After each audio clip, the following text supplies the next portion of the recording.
Selamat pagi anak-anak, ketemu lagi dengan Ibu dengan materi Teorema Pitagoras bagian yang kedua, yaitu Tripel Pitagoras. Masih bersama saya, Florenza Martina M. Kokme, Nyonya Butar-Butar, guru matematika pada SMP Negeri 1 Ambon. Mengawali seluruh proses pembelajaran kita melalui video ini, izinkan Ibu membacakan sebuah pantun. Pergi sekolah untuk belajar, janganlah lupa mengisi absensi. Andalkan Tuhan saat belajar, yakinlah Anda akan berprestasi. Adapun tujuan pembelajaran kita masih sama, yaitu membuktikan kebenaran teorema Pitagoras dan menyelesaikan masalah nyata yang berkaitan dengan teorema Pitagoras.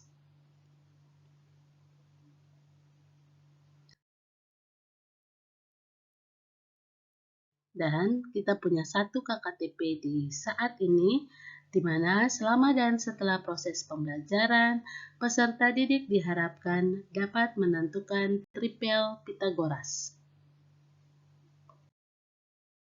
Baik anak-anak, kita perlu mengingat kembali rumus teorema Pitagoras.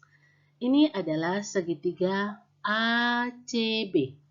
Segitiga ACB memiliki sisi terpanjang AB atau C kecil karena berhadapan dengan sudut siku-siku. Ini berarti sisi miringnya adalah sisi AB. Dan dua sisi lainnya adalah sisi AC dan sisi BC atau sisi A dan sisi B. Sehingga kita menemukan rumus bahwa C kuadrat sama dengan A kuadrat ditambah B kuadrat. Dan kalau kita mau mencari panjang sisi A kuadrat, itu berarti didapat dari sisi C kuadrat kurangi sisi B kuadrat. Demikian juga kalau kita akan mencari panjang sisi B, maka didapat dari sisi C kuadrat dikurangi sisi A kuadrat. Baik anak-anak, pasti masih mengingat tentang rumus teorema Pitagoras. Kita masuk pada materi di hari ini adalah materi tripel Pitagoras. Perhatikan segitiga ABC.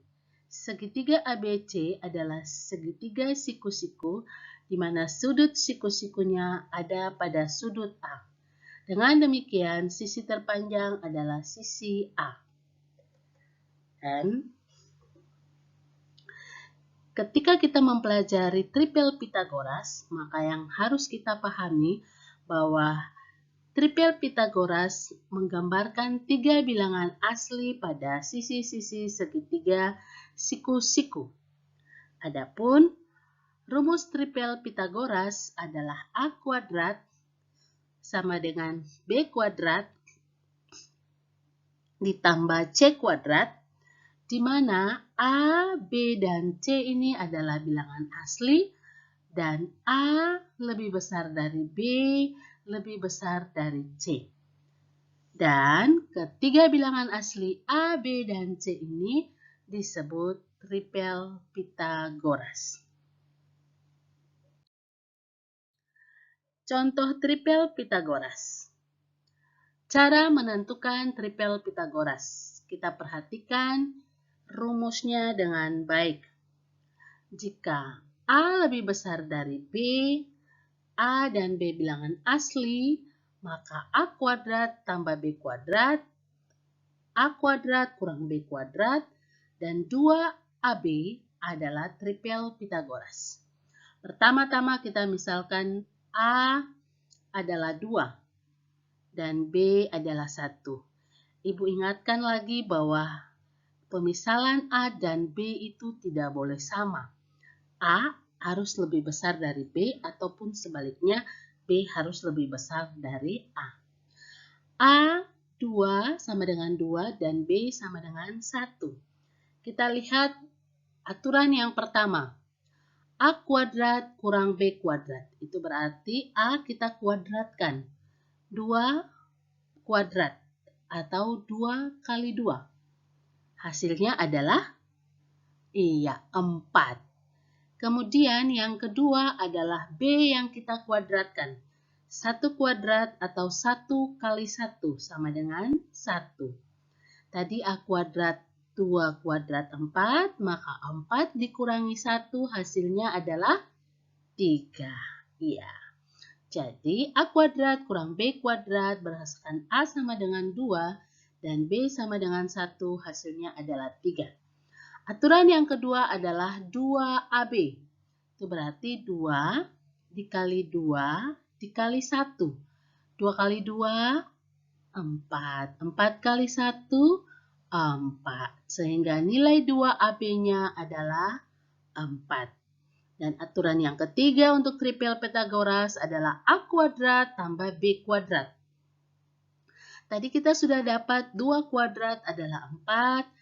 Dan 1 kuadrat adalah 1, berarti 4 ditambah 1 sama dengan 5. Jadi, tripel Pythagoras dengan bilangan asli 2 dan 1 adalah 3, 4, dan 5. Maka bilangan dengan segitiga dengan panjang sisi 3, 4, dan 5 adalah tripel Pythagoras. Baik, untuk lebih jelas kita pindah kepada contoh yang kedua. Di sini contoh yang kedua nilai A-nya adalah 3 dan nilai B-nya adalah 1. Baik, kita ada pada aturan yang pertama bahwa A kuadrat kurang B kuadrat. 3 kuadrat sama dengan? Iya, 3 kuadrat sama dengan 3 kali 3 sama dengan 9.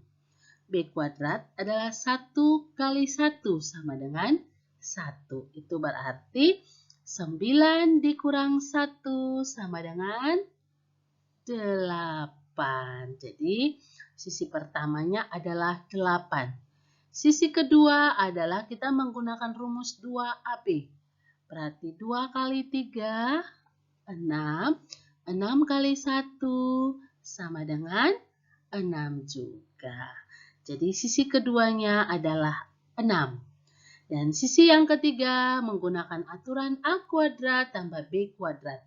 Tadi 3 kuadrat 9, 1 kuadrat 1, maka 9 ditambah 1 sama dengan 10. Dengan demikian, sisi 8, 6, dan 10 atau bilangan-bilangan 8, 6, dan 10 adalah tripel Pythagoras. Contoh yang ketiga untuk lebih jelas lagi.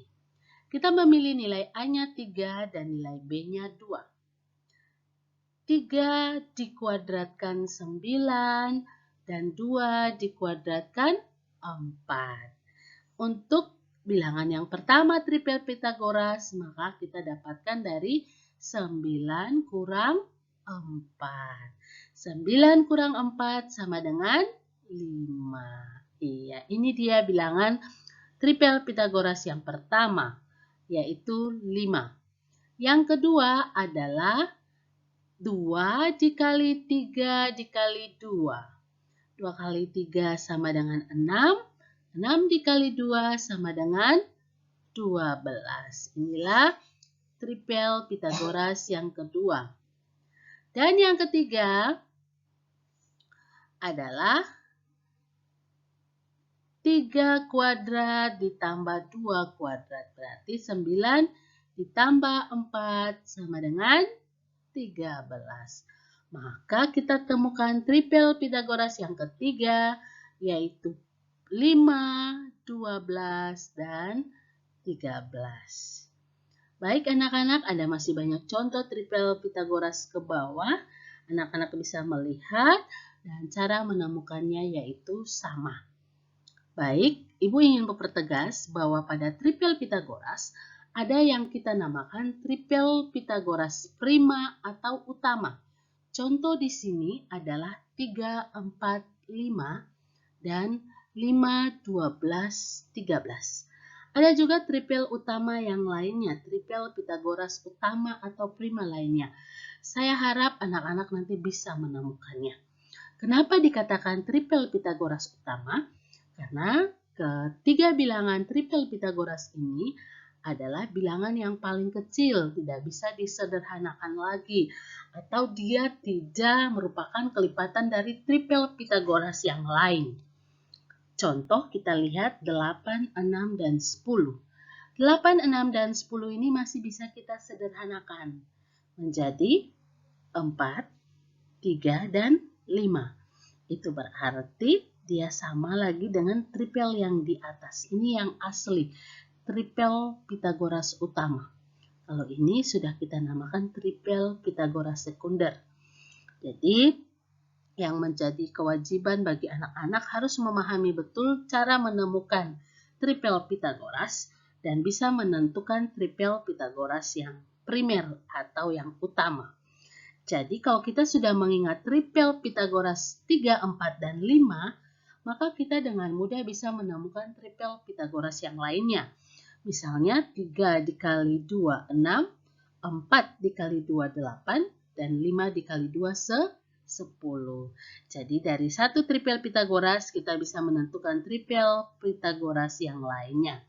Contoh lain misalnya 3 ini kita mau kalikan dengan 4. Berarti 4 dan 5 juga kita kalikan 4. 3 kali 4, iya 12. 4 kali 4, 16. 5 kali 4, 20. Jadi 12, 16, 20. Coba kita lihat di bawah ada tidak tripel Pitagoras 12, 16, 20? Iya, ada di sini. Jadi kita bisa menemukan tripel Pitagoras dengan aturan rumus seperti ini, tapi juga kita bisa menentukan tripel Pitagoras dari tripel Pitagoras yang mendasar atau yang utama. Saya harap di sini ada beberapa tripel Pitagoras utama juga. Saya harap anak-anak dapat menemukannya. Baik, untuk lebih jelas tentang tripel Pitagoras, mari kita lihat contoh 1. Diketahui 3 buah segitiga dengan panjang sisi masing-masing di bawah ini. Panjang sisi segitiga manakah yang merupakan tripel Pitagoras? 1. 4 cm, 6 cm, dan 5 cm. 2. 2 cm, 3 cm, dan 4 cm. 3, 5 cm, 4 cm, dan 3 cm. Untuk mengetahui bilangan-bilangan yang merupakan tripel Pitagoras, kita harus memastikan bahwa bilangan-bilangan itu memiliki sisi terpanjang dan 2 sisi siku-siku lainnya, di mana kuadrat sisi terpanjang adalah jumlah kuadrat 2 sisi siku-siku lainnya. Mari kita buktikan.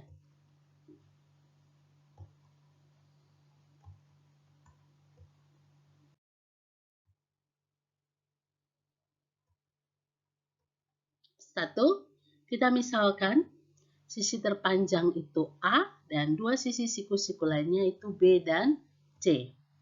Maka yang pertama, A sama dengan 6, B sama dengan 4, dan C sama dengan 5. Kita harus memastikan bahwa A dikuadratkan sama dengan B dikuadratkan ditambah C dikuadratkan. Mari kita lihat hasilnya. A kuadrat sama dengan 6 pangkat 2 atau 6 kuadrat, hasilnya adalah 36. Kita lihat, B kuadrat ditambah C kuadrat, berarti 4 kuadrat ditambah 5 kuadrat. Hasilnya adalah 16 ditambah 25 sama dengan 41. Nah, anak-anak perhatikan, apakah 36 sama dengan 41? Iya, tidak sama. 36 itu lebih kecil dari 41. Atau A pangkat 2 lebih kecil dari B pangkat 2 tambah C pangkat 2. Maka karena 6 pangkat 2 lebih kecil dari 4 pangkat 2 tambah 5 pangkat 2, atau A pangkat 2 itu tidak sama dengan B pangkat 2 tambah C pangkat 2, maka bilangan 6, 4, dan 5 bukan tripel Pitagoras. Kita lihat segitiga yang kedua.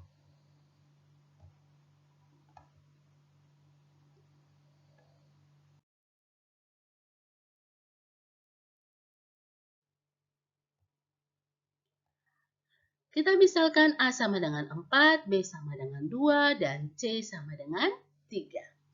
Kita uji A pangkat 2 adalah 4 pangkat 2 sama dengan 16. Kemudian B pangkat 2 tambah C pangkat 2 ialah 2 pangkat 2 tambah 3 pangkat 2 sama dengan 4 tambah 9 sama dengan 13. Kita perhatikan apakah 16 sama dengan 13? Iya, tidak sama.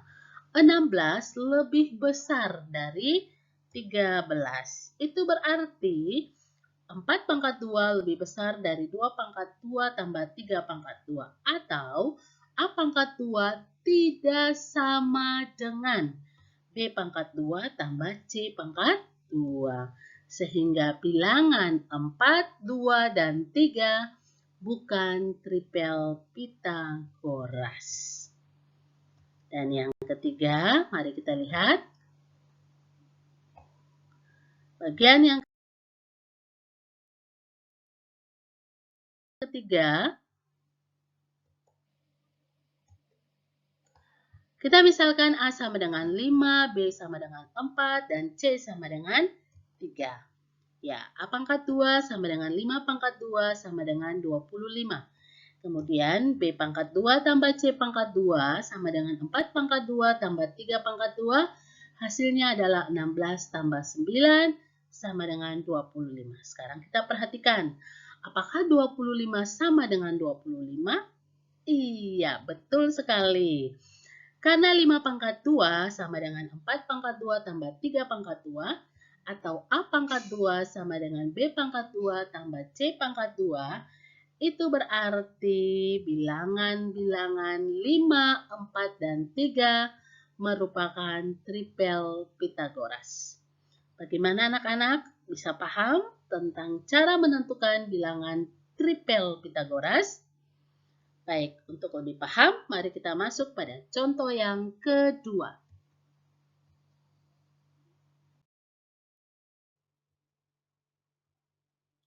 Contoh 2, dari pasangan sisi-sisi di bawah ini, manakah yang merupakan tripel Pitagoras?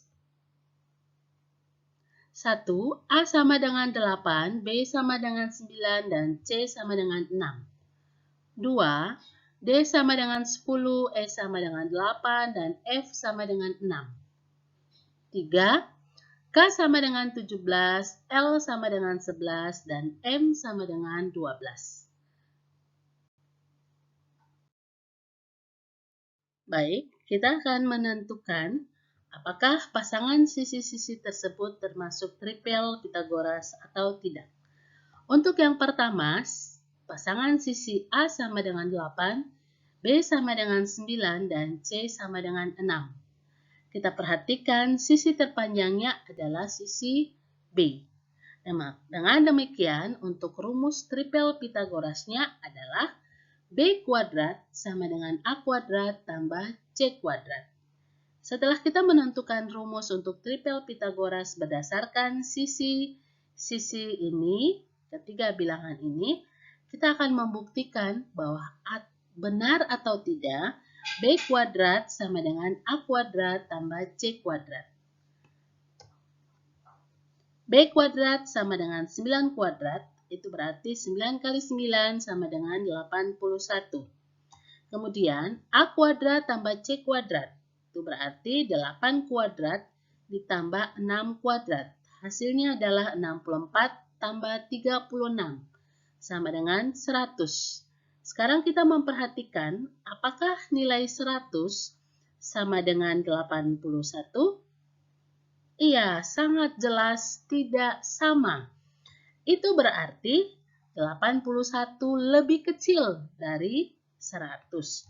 Dengan demikian, B kuadrat lebih kecil dari A kuadrat tambah C kuadrat. Atau B kuadrat tidak sama dengan A kuadrat tambah C kuadrat.